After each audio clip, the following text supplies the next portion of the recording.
Muito bem, pessoal. Nesse início de bloco, nós vamos ver alguns botões absolutamente conhecidos e alguns botões já um pouco diferentes, um pouquinho fora do costumeiro, digamos assim. Então vamos lá. Em primeiro lugar, nós temos 6 botões aqui. Os 4 primeiros botões, sem maiores dificuldades, né? Precisamos quase que nem apresentá-los. São os botões vinculados ao alinhamento do texto. Alinhamento à esquerda, o alinhamento centralizado, o alinhamento, evidentemente, à direita e o famoso, já famoso, justificado. Sobre o justificado, eu queria colocar um detalhe para vocês. Por padrão, meus amigos, o justificado, ele usa o alinhamento à esquerda, né? Ou seja, quando você, por exemplo, abre um novo documento em branco, clica no alinhamento justificado, antes de digitar o primeiro caractere sequer, digita lá uma sequência de 3, 4 palavras, que mal chega até o meio da linha, e aplica Enter, essa linha ela não vai expandir a distância entre os caracteres para ficar alinhada pelas margens direita e esquerda.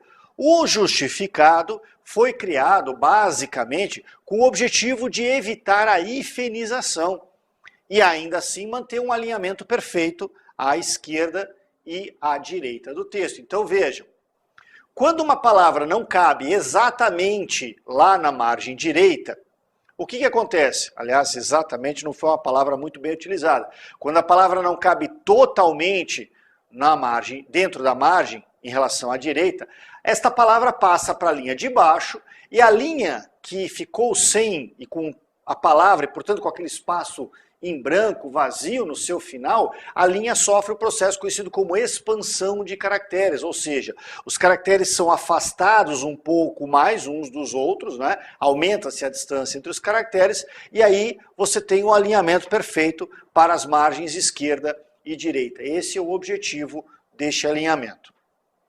Aí nós vamos falar do próximo botão, um botão muito pouco conhecido, pouquíssimo conhecido. Aqui na cor roxa, é distribuir o texto. Ora, pessoal, melhor do que falar é demonstrar. Sinceramente, porque aqui pouca gente conhece. Então vamos lá.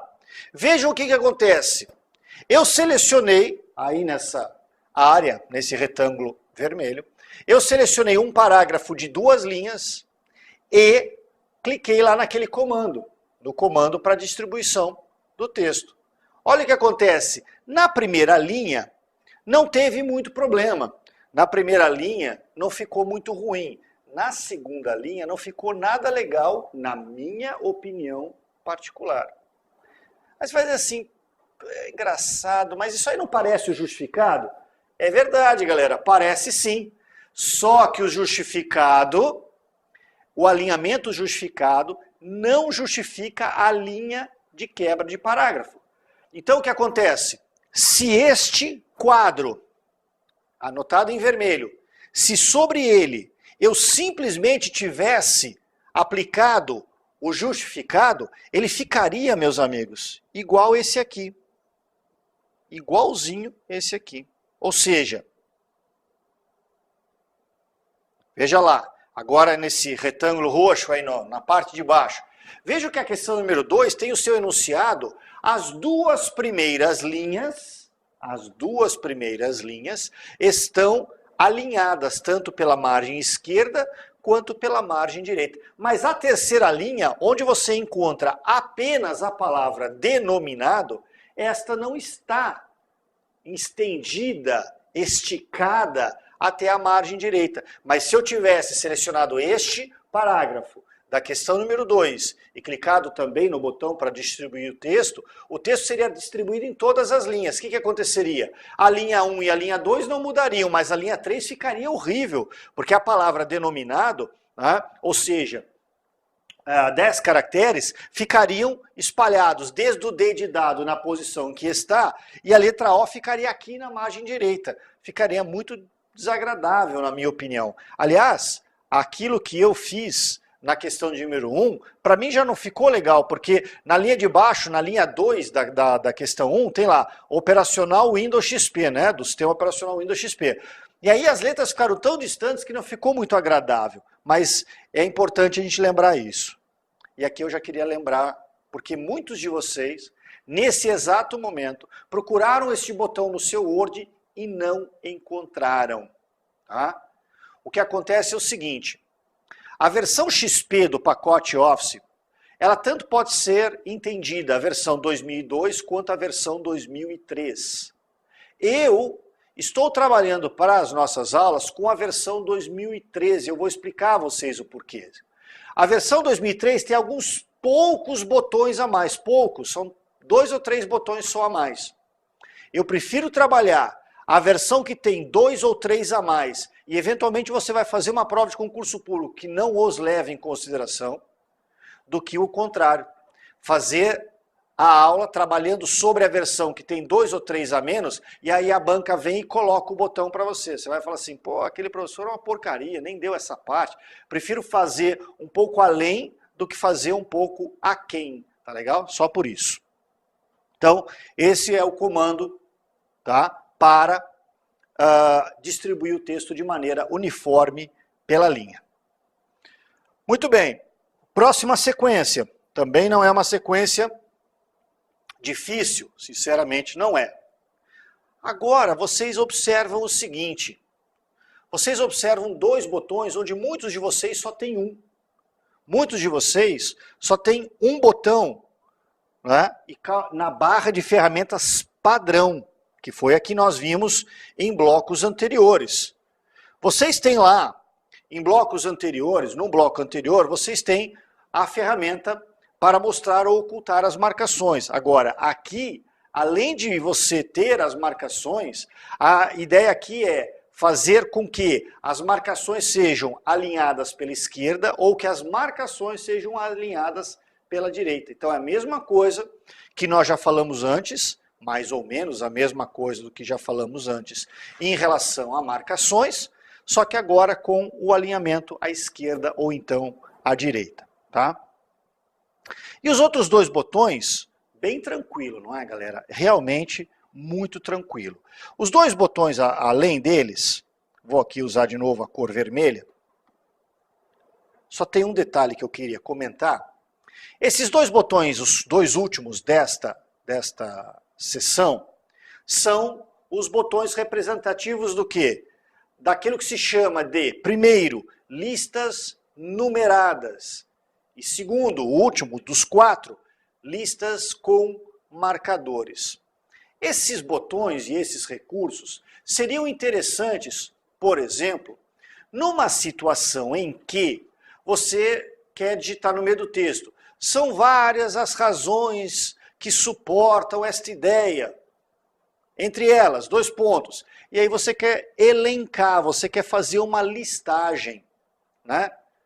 Pessoal, vamos começar pelo último, pelos marcadores. Marcadores é quadradinho, retângulo, bolinha, setinha, negócio de parece com uma pena de pavão, tem um monte de coisa aí. Listas numeradas, isso é que é interessante. Quando você escolhe listas numeradas pelo botão, a lista numerada automaticamente vai ser aquela lista com números e pontos. Mas eu já vou me adiantar e depois eu vou relembrá-los. Lá no menu formatar, você pode escolher qual lista numerada ou qual marcador você deseja. E aí você poderia usar uma lista numerada, como por exemplo, a lista 1, 2 e 3, substituindo o ponto pelo parênteses. Tranquilo. Você também pode fazer em algarismo romano. Legal. E agora, cuidado. Talvez com a única coisa que pudesse ser uma pegadinha. São listas numeradas, assim chamadas pelo programa oficialmente. Mas entre as opções você vai encontrar esta opção aqui. Tá? Isso aqui é verdadeiro para listas numeradas.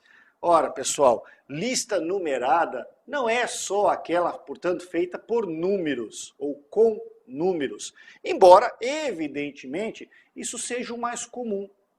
A lista numerada, galera, ela é a lista sequencial. Eu gosto de dar este nome, mas não importa, você tem que decorar listas numeradas, tá legal?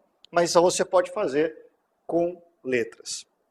Se você conhece um pouquinho do Excel, e já para lembrar, porque na informática muitas coisas estão conectadas, estão ligadas entre si. Lá no Excel, que vem lá na frente ainda, né? Um outro programa importantíssimo para o nosso estudo. Lá no Excel, a tabela que representa a planilha do Excel, ela tem nomenclaturas. As colunas possuem nomes e as linhas possuem nomes. E para quem já jogou pelo menos uma batalha naval na vida, né, é muito fácil. As colunas são nomeadas pelas letras do alfabeto. Portanto, a primeira coluna, né, a coluna mais à esquerda, coluna A, coluna B, coluna C, coluna D, e assim vai. E as linhas são nomeadas pelos números. Então, a linha superior é a linha 1, depois linha 2, linha 3, linha 4 e linha 5. Então, isso faz com que a célula de uma tabela, que nada mais é do que o cruzamento do eixo cartesiano vertical ao eixo horizontal, a célula também tenha nome próprio. Então, célula A1 é a primeira, né? Porque fica na coluna A e logo na primeira linha. Célula C8 fica na terceira coluna, na oitava linha, e assim sucessivamente. Do ponto de vista do Excel, letras e números são a mesma coisa. 1 mais 1, 2. 2 mais 1, 3. 3 mais 1, 4. 4 mais 1, 5. A mais 1, né, começando pelas colunas, então aqui da esquerda. A mais 1, B. B mais 1, C. C mais 1, D. Pô, mas B mais 1 da C, eu poderia calcular assim, matematicamente falando? Não só pode, como lá na frente no Excel, num bloco bem futuro, nós vamos ver uma situação onde isso é impreterível, isso é absolutamente necessário. Tá legal? Além disso, além de você poder usar marcadores, ou então de você poder usar as listas numeradas em qualquer formato, você pode estabelecer as listas em níveis, tá?